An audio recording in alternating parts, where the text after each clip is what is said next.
सबैजनालाई नमस्कार है।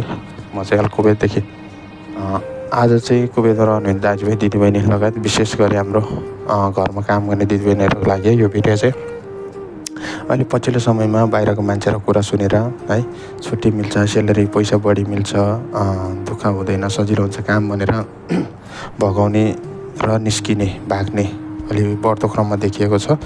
र म यो भिडियो मार्फत के भन्छु भने तपाईँहरू घरबाट जे दुःख सम्झेर आउनुभएको त्यही दुःख सम्झेर दुःख गर्नुहोस्, गर्न सक्ने काम गर्नुहोस् है। थोरै समयमा धेरै पैसा कमाउने चक्करमा लागेर दुःख नपाउनुहोस्। बाहिर निस्किसकेपछि भनेको न खानाको ठेगान, न बस्नको ठेगान, न कामको ठेगान। काम पाए पनि स्यालेरी दिन्छ दिँदैन थाहा हुँदैन, आफूले भन्ने ठाउँ राख्ने ठाउँ कहीँ केही हुँदैन, बिरामी भयो ठाउँ हुँदैन होइन।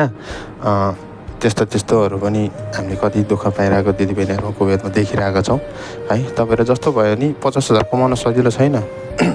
महिनाको 50,000 कमाउन फ्री भिसा फ्री टिकट आएर 50,000 कमाउन सजिलो छैन है। गर्न सक्ने काम गर्नुहोस्, गर्नै नसक्ने कामहरू अराउने कुनै ठाउँमा होइन, त्यस्तो दुर्व्यवहार नराम्रो व्यवहारहरू गर्ने त्यस्तो भयो भने सम्बन्धित निकायहरू छन् नेपाली, हामीहरूलाई हेर्ने है।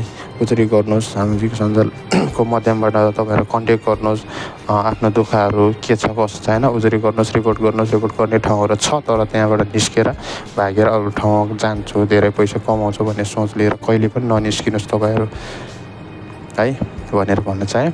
र अहिले पछिल्लो समयमा त्यस्तो निस्किने अरू कुरा सुनेर प्रलोभनमा होइन अलि धेरै पैसाको प्रलोभन परेर चाहिँ बाहिर निस्केर बरु पहिलेको ठाउँ ठिक थियो भनेर अल्पत्र पाराले बसेको हिँडेको दिदीबहिनीहरू हामीले देखेको छौँ। र तपाईँ नचाहँदै पनि बाध्य भएर खानै नपाउने, लाउनै नपाउने र बस्ने ठाउँ नभएपछि त के गर्ने त। बाध्यताले भएर पनि कहाँ कोसँग गएर बस्नुपर्ने हुन्छ, सुत्नुपर्ने हुन्छ। त्यही भएर तपाईँहरू भाग्ने काम गर्दै नगर्नुहोस्, राम्रोसँग काम गर्नुहोस्। त्यस्तो गर्नै नसक्ने, त्यस्तो नराम्रो दुर्व्यवहार गर्ने कुनै हुनुहुन्छ भने चाहिँ सम्बन्धित निकायहरू छन् हाम्रो, कन्ट्याक्ट गर्न सक्नुहुनेछ।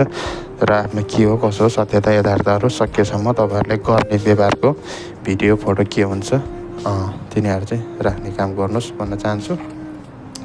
र सँगसँगै अहिले पछिल्लो समयमा केही दिदीबहिनीहरू चाहिँ नेपाल गएर हामीलाई त 700, 1000, 1500, 1400मा किनेर लाँदो रहेछ। अनि हामीले पैसा तिरेर ल्याइसकेपछि तिमीहरूले हामीले जे भन्छ त्यही मान्नुपर्छ भनेर यस्तो गर्दो रहेछ। कोही पनि दिदीबहिनीहरू घर काममा नजानु भनेर उहाँका रोइरहेको पनि देखेँ। ठिक छ, उहाँलाई त्यस्तो व्यवहार गर्यो होला, त्यही भएर रुनुभयो होला, एउटा दुःखको कुरा हो। तर उहाँले गएर चाहिँ सबै ठाउँमा त्यस्तै हुन्छ, सबैले त्यसरी किनेर लाँदो रहेछ, सबैले त्यस्तो व्यवहार गर्दो रहेछ भन्ने खालको कुराहरू गरेर राख्दाखेरि चाहिँ अलिकति मलाई चित्त नबुझ्यो। किनभने पैसा कमाउन सजिलो त छैन नै। नराम्रो व्यवहार गर्छ भने उसले गर्नुपर्ने ठाउँमा भन्नुपर्ने ठाउँमा उजुरी गर्ने हो, रिपोर्ट गर्ने हो होइन। त्यो सबै दिदीबहिनीहरूलाई छुने गरी होइन त्यति भनिराख्दाखेरि चाहिँ अलिक ठिक लागेन मलाई पनि। तपाईँहरूले कस्तो लाग्यो कमेन्ट गर्नुहोस् भन्न चाहेँ। र तपाईँहरू त्यस्तो दुःखमा होइन त्यस्तो व्यवहारहरू सहाएर बसिराख्नु भएको छ भने चाहिँ रिपोर्ट गर्दा हुन्छ। उजुरी गर्ने ठाउँहरू छ नेपाली आदिको लागि, हाम्रो विभिन्न निकायहरू छन् कुवेतमा है त, रिपोर्ट गर्न सक्नुहुनेछ। तर निस्केर भाग्ने, निस्केर बाहिर काम गर्छु भन्ने चाहिँ सोच्दै नसोच्नुहोस् भन्न चाहे। भिडियो लामो भएछ है त। हस्, धन्यवाद सबैजनालाई।